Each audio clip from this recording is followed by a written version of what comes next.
Hello, today I'm in Mercedes B180. In this video I'll show you how to navigate through instrument cluster display.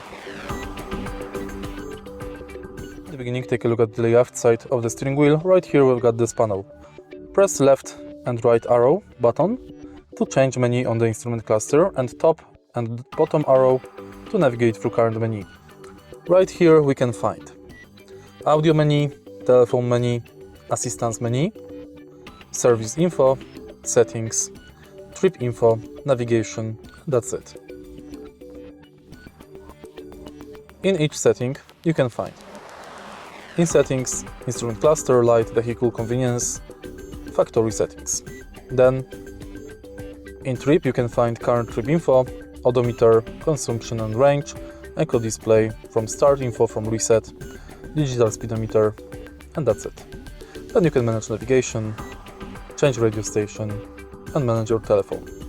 In assistance, you can manage assistance graphic, ESP, brake assist, attention, blind spot assist, lane keeping assist. If you find the video helpful, please leave like, comment and subscribe.